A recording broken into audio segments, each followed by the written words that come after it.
Halo guys, welcome back to Korea Ramit bersama orang Korea yang kepandai.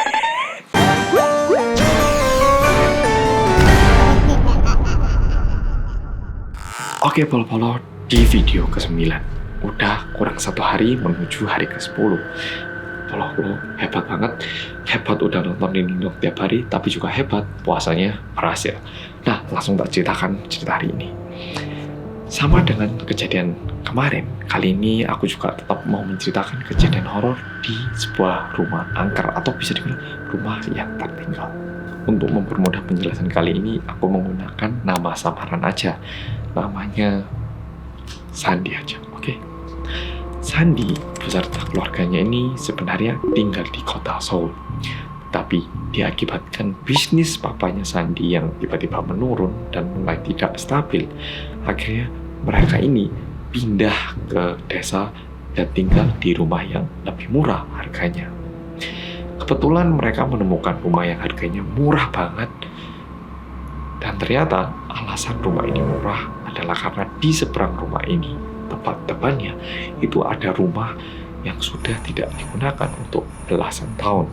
Rumah itu terkesan udah tertinggal, tidak terawat, dan di malam hari terkesan sedikit menyeramkan.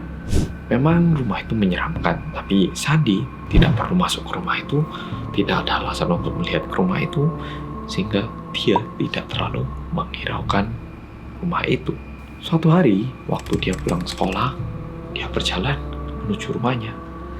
Dia itu melihat ada satu bapak-bapak menggunakan kayak bajunya orang-orang petani biasa gitu, pakai sepatu boots, pakai baju yang biasanya digunakan untuk kerja di lahan gitu, pakai topi, dan juga memegang satu botol bir gitu.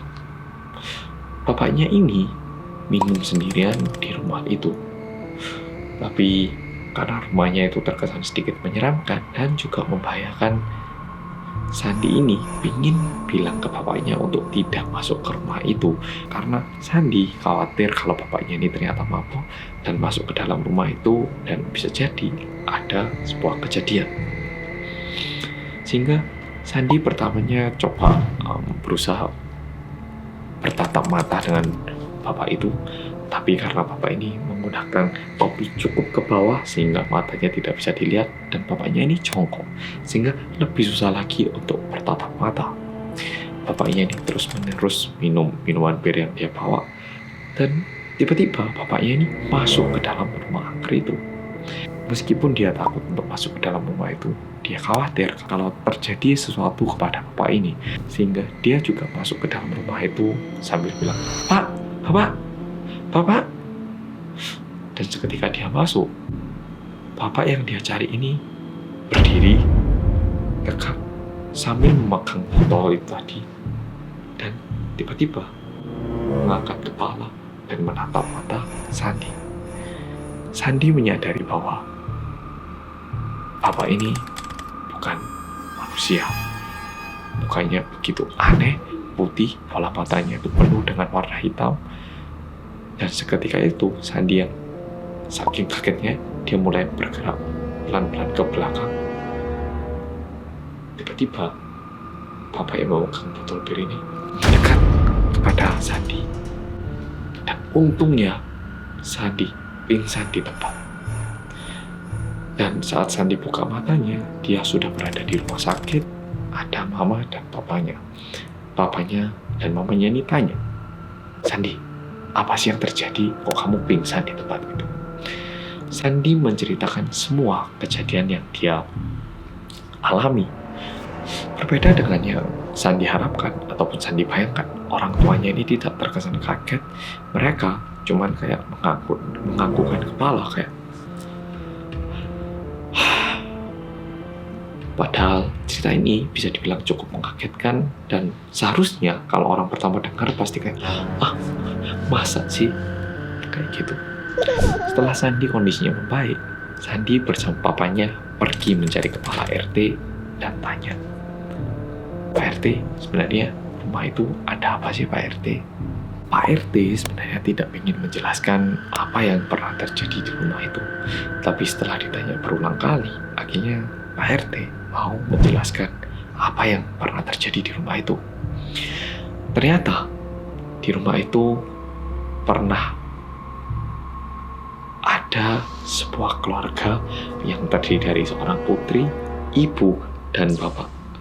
Mereka bertiga ini awalnya tinggal begitu harmonis dan bahagia. Tapi suatu hari, si bapaknya ini mulai kecanduan dengan judi, dan akhirnya perlahan-lahan dia ini kehabisan uang. Dan setelah itu, istri dan anaknya ini meninggal karena kecelakaan. Dan bapaknya yang sisa di situ setiap hari akhirnya cuma minum bir dan minum minuman keras. Jadi tiap hari menghabiskan waktunya itu dengan sia-sia.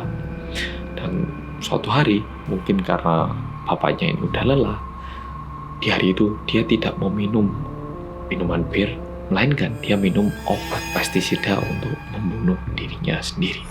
Warga desa pada awalnya kesusahan untuk menyelesaikan ataupun membereskan rumah itu. Untungnya ada beberapa saudara yang datang dan dimakamkan dengan baik. Namun rumahnya ini tidak ada yang mau, dan akhirnya saudaranya ini meminta tanah ataupun rumah ini dibeli oleh warga desa dengan harga yang murah dan digunakan sebagai fasilitas umum. Namun karena pernah ada kejadian bunuh diri, tentu warga sekitar pun tidak ingin menggunakan tempat itu sebagai ruang fasilitas ataupun tidak ingin dibangun sesuatu. Polo-polo. Ada yang bilang kalau setiap jiwa itu memiliki lifetime-nya masing-masing. Dan kalau meninggal sebelum lifetime-nya, kemungkinan jiwanya ini akan gentayangan di bumi ini. Dan mungkin itu yang terjadi kepada bapak ini.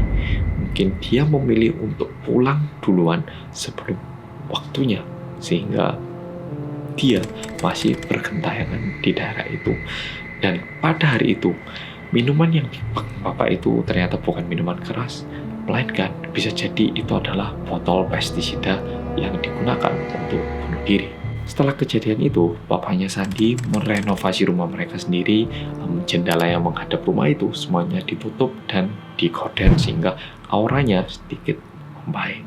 Dan untungnya setelah itu perekonomian keluarga Sandi pun membaik. Akhirnya mereka pindah ke tempat lain. Oke, polo-polo, jadi video kali ini kayak gitu. Dan di video berikutnya aku bakal menceritakan tentang hubungan yang sedikit aneh antara hantu dengan manusia. Buat polo-polo yang suka bilang apa?